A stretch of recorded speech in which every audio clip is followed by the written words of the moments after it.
Hello, VC West here, checking in with my vinyl inbox for the month of November 2017. Hope you all are doing well, having a great winter holiday season, or a summer holiday season if you're in the Southern Hemisphere.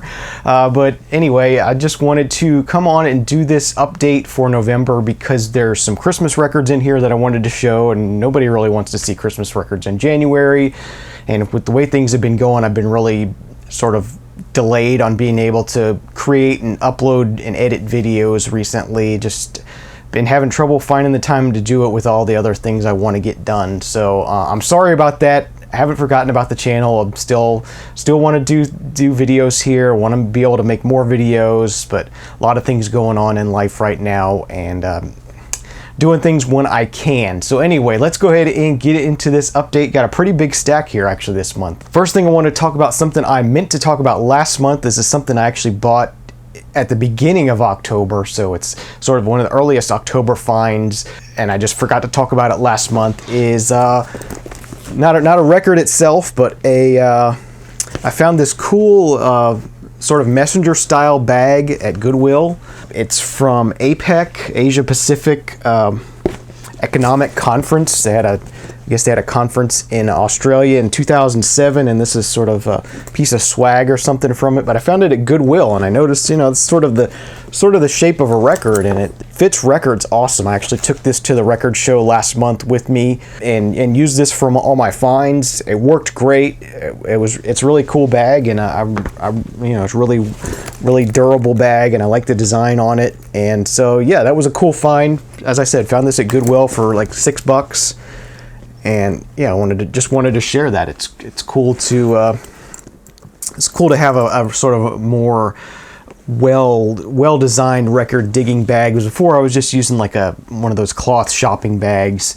It worked well, but this is a lot better, and it's kind of rigid. It's not real rigid, but it has some rigidity to it. Wanted to share that with you, that I picked up a digging bag, so take this with me when I go to record shows and the Friends of the Library sale and stuff like that. Good way to haul around records. So we'll go ahead and get into the stack. As I said, I got a pretty good stack of stuff here this month, so let's go ahead and get into it. My one record store day, Black Friday record store day purchase, which actually I purchased a week after. Just happened to be in the record store about a week after record store day. The photography club I'm part of has their meetings downtown, and it's real close to the record store, so I usually end up going to the record store at the same time I go to the photography club meeting, and I had some time to kill before the meeting.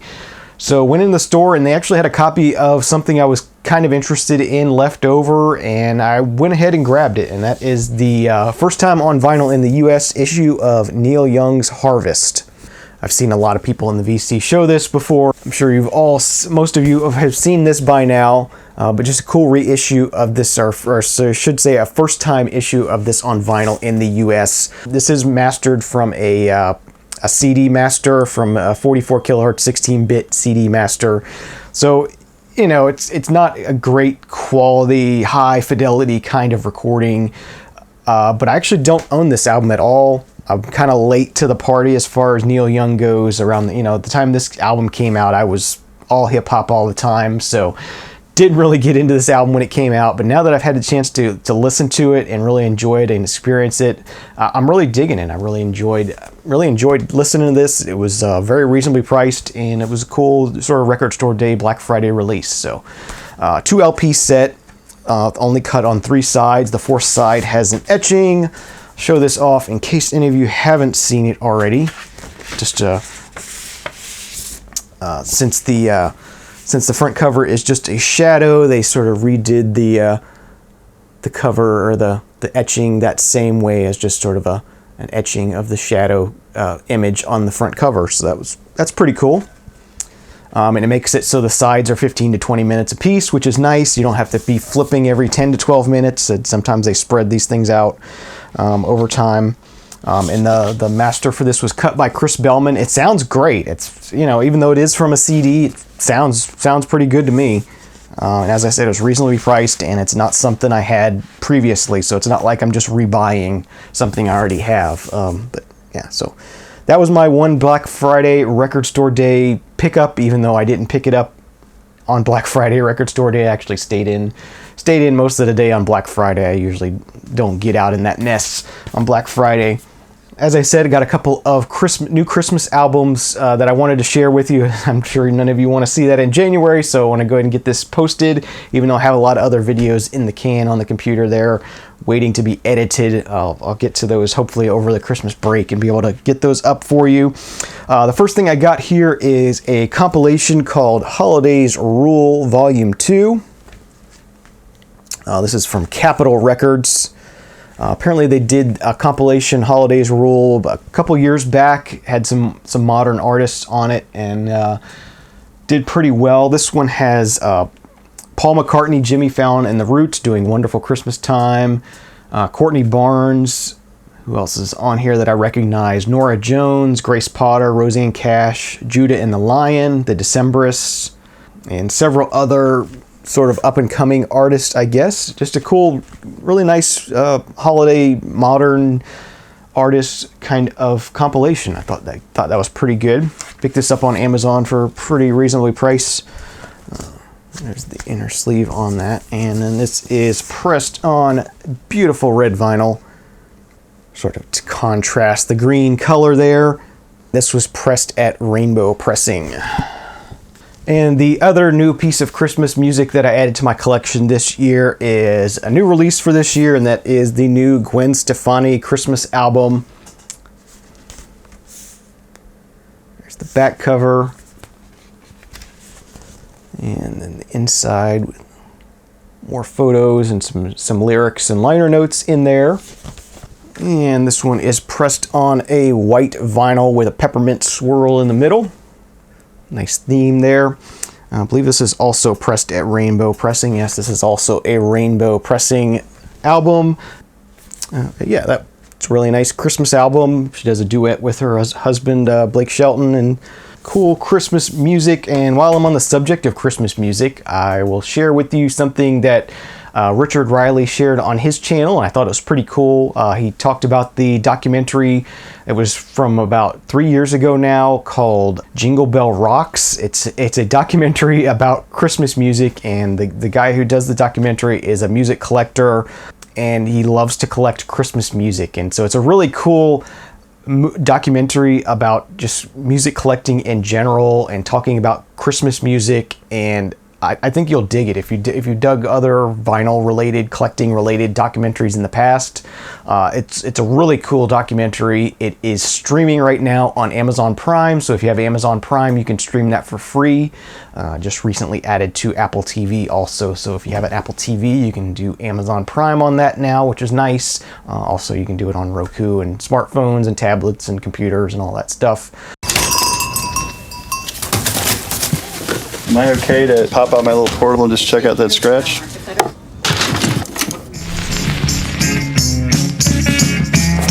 Got any holiday music, 45, some Christmas stuff?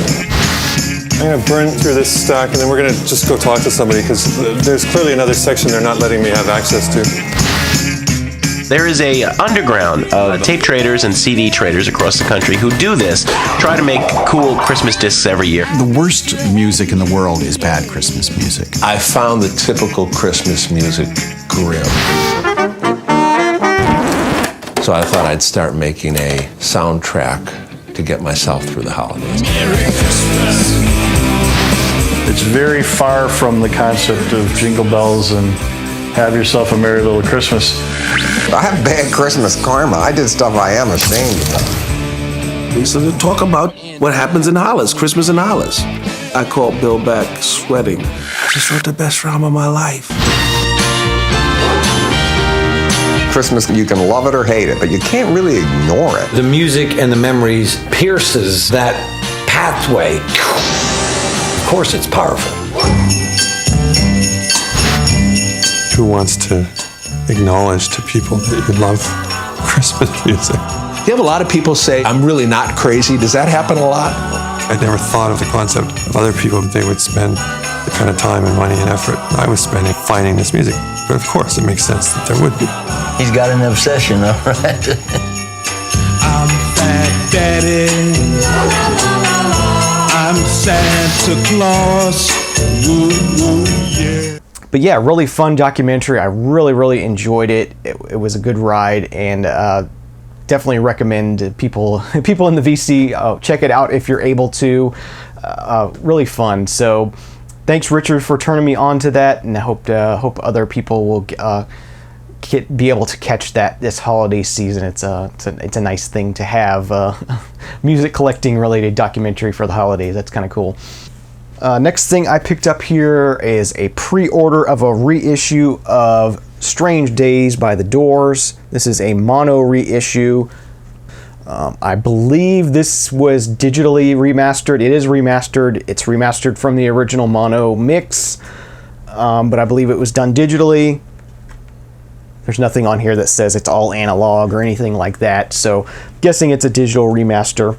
It does include a printed inner sleeve with lyrics and stuff on there, but they give you a generic sleeve inside that the vinyl itself is in. Label, they sort of recreated that Electra brown label. Nice 180 gram pressing of that. So that was a cool pickup for the month, sort of a reissue of the mono mix. So this sounds really good. I really did enjoy listening to this, and you see Doors a lot in the wild, but it's hard to find a really clean one. So it's nice to have a nice quality reissue, and dug this quite a bit. Next thing I got here is a clearance bin item from Vinyl Me Please. I get my monthly Vinyl Me Please subscription service that I'm subscribed to, and they had about twice a year now, I think they're doing sort of a clearance thing where they mark down a bunch of records and you can add them on and have them shipped with your monthly subscription records. So I picked up a couple things from their clearance bin.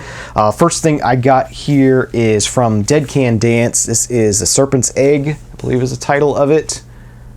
Yes, The Serpent's Egg classic release from Dead Can Dance. Something I've had digitally for a long time.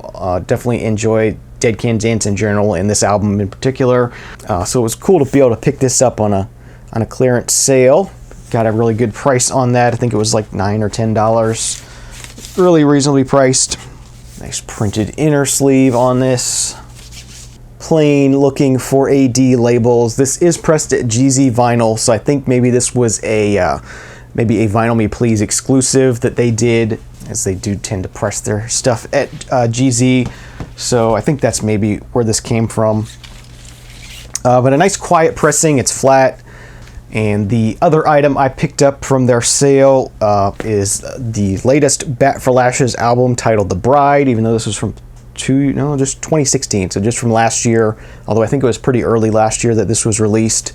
Bat for Lashes albums are pretty expensive new. They're over $30 generally, so I haven't purchased any on vinyl so far, but getting this one for I think less than half price was a good deal. So it's cool to be able to own this on vinyl, even though I've heard it before. Really nice 2 LP set, nice glossy pressing, and a great album from them also. Some more photographs on the inner sleeves, very, very colorful and dark at the same time, which is nice. Just a 2 LP set on black vinyl. And then the Vinyl Me Please album of the month for November was St. Vincent's Mass Seduction, but they did a sort of a flip of the cover to make it a Vinyl Me Please exclusive type thing. But yeah, definitely one of the most anticipated and talked about albums of 2016 or 2017, I would say. The new one from St. Vincent. I would say it's, even though I didn't spend a lot of time listening to her last album, I would say this one's a lot more poppy. Just kind of from the cover, you can kind of tell. But definitely very interesting musically. A good album. I'm digging listening to it so far. It comes with a download code. Also an iron-on t-shirt transfer, even though you can't really see that because it needs to be ironed on to something. And then it also comes with this lyric book. I don't know if this came with the regular release or not. But definitely a continuation of the album art theme, as well as a lyric book, so that's nice. And then the vinyl itself, pink inner sleeve, blue vinyl pressing, sort of a, I don't know, almost a baby blue, kind of a light blue color. Very nice. So that is St. Vincent's Mass Seduction, Finally Please's album of the month for November 2017. Cool to have that.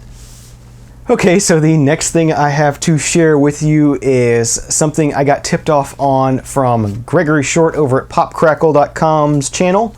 Talked about this album being really cheap on Amazon. He was right. It was still cheap when I went and looked for it. I think I paid $9 for it, and it was Prime shipping. And that is the debut album by Radiohead, Pablo Honey. Very cool. Something, another one, at the time I was all hip hop all the time, so I never really listened to this album when it came out. Of course I heard the song Creep, everyone did, but I didn't really hear the rest of it, even though I'm kind of a bigger Radiohead fan now. I hadn't heard this album before, so it was cool to be able to pick this up cheaply on vinyl and be able to give it a spin and really to give it a serious listen, and I definitely enjoyed hearing this a lot. Yeah, kind of a lot of varied sounds on here. I kind of expected it all to sound like Creep, to be that very loud sort of mid-90s rock kind of sound, but it's not all like that. There's some more acoustic sounding things. It flows nicely, works well. I really enjoyed the album. Nice inner sleeve there. Just sort of a plain XL Recordings white label on that one. Very sharp edge. I feel like I'm going to cut myself on that one. So yeah, Radiohead's Pablo Honey. Nice cheap pickup on Amazon. All right, next thing I have to talk about here is another David Bowie reissue. This is the reissue of Station to Station. This is another one. I had this on my wish list on Amazon, and it dropped to a really low price at one point, and I went ahead and grabbed it. It does come with this kind of plain insert. Nothing on the back. Guessing the original album came with that. And then a recreation of, I guess, the original sleeve where it says Made in England on it. And that sort of gives just a copyright notice on the back. But the album itself is not in that sleeve. It's in a generic sleeve by itself. A nice poly-lined paper sleeve, which is nice. With the sort of angled corners on it, like you would find in the UK. And then they have sort of that remake of the RCA label, but it says Bowie instead of RCA, which is nice. So a nice reissue of Station to Station.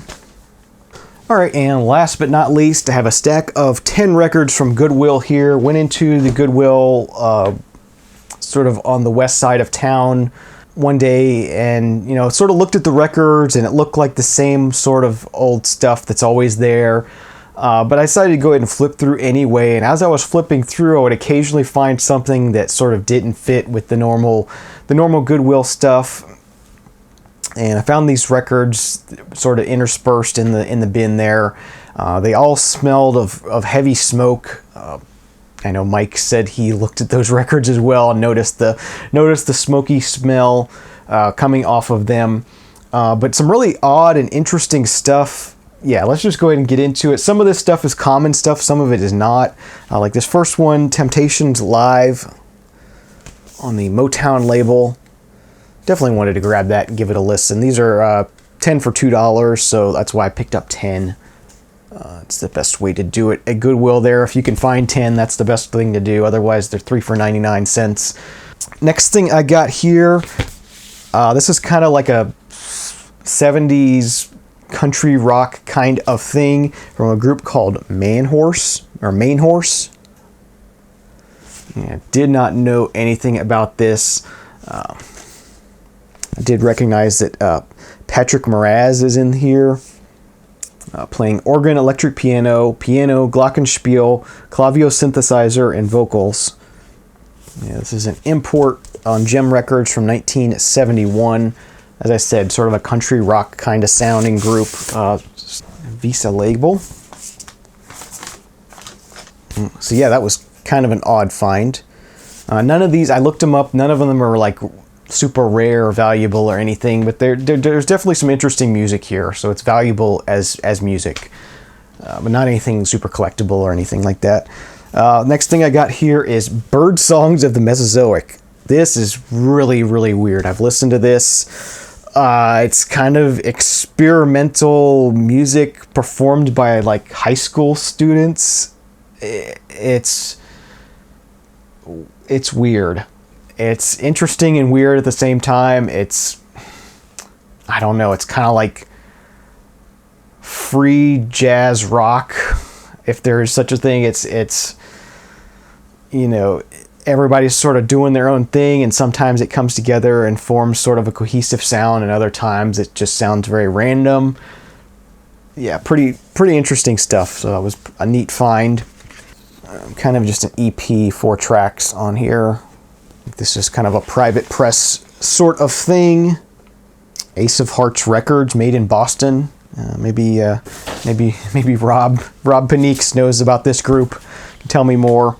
But yeah, Bird Songs of the Mesozoic. That was kind of an oddball find and a cool listen. Next thing I got here, this is Fire Ballet with Night on Bald Mountain. 1975 on Passport Records. Kind of a prog kind of thing, I guess would be the best description of this. It's the Passport Records label. These all need to be cleaned. Luckily, the smoke smell has dissipated, so they don't have that smell anymore. Just some old records now. Neat, obscure prog there. Next up, this one's pretty obvious what it is. Jean-Luc Ponty with Imaginary Voyage. I don't think I have this one.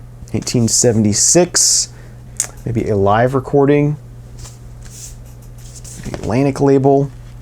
An album by the electronic group Synergy. This one is Games. 1979 is the year on this one. Always love the album covers on these. Really cool. Light effects, long exposure light effects there. Yeah, I was trying to figure out how they did that. I think what they did is they had maybe a hula hoop with lights all around it, and they sort of walk down the street with it, and it gets a little bit shaky every time you take a step, so it gives it that kind of wavy feel. But yeah, it's kind of a cool long exposure thing. And then here we do on the back, they did sort of the same thing, but did sort of multiple exposures at different places along the way. So you can see like the ring of lights. So that's how they did that. Yeah, very cool. Just that's me, my photography geeking out there. This one is another one that's pretty common, pretty well known, but had to pick it up. That's Tomita's The Planets. Do already have a copy of this, but just wanted to grab it as a may put it in my Discogs store, or send it as VCLT or something like that. An album by Adrian Belew. This is his album Lone Rhino. Always cool to find Adrian Belew at Goodwill. that's pretty neat. There's the inner sleeve. Some lyrics on the Purple Island label. 1982 is the year. Soundtrack to the movie Death Wish 2 by Jimmy Page. That was a neat find. And the last one I have here for you this month is an album by the band Sound Barrier. This is their album titled Total Control. They're kind of like a hard funk rock kind of group. Early 80s, I think. 1983 is the year on this one. This is another one that's sort of a blind buy. Like the album cover artwork, and thought I would check them out. So that is Sound Barrier with Total Control. Just on the Rainbow MCA label. So those are my finds from November 2017. Hope you enjoyed this video. If you celebrate Christmas and you're watching this, have a Merry Christmas, have a Happy New Year. Thanks for all the views, thanks for all the comments, the likes, the thumbs ups, all that kind of stuff. Hope you are enjoying what I'm doing here. If you have any questions, comments, leave them down below. Thanks for watching, happy digging, and we'll see you again real soon. Cheers.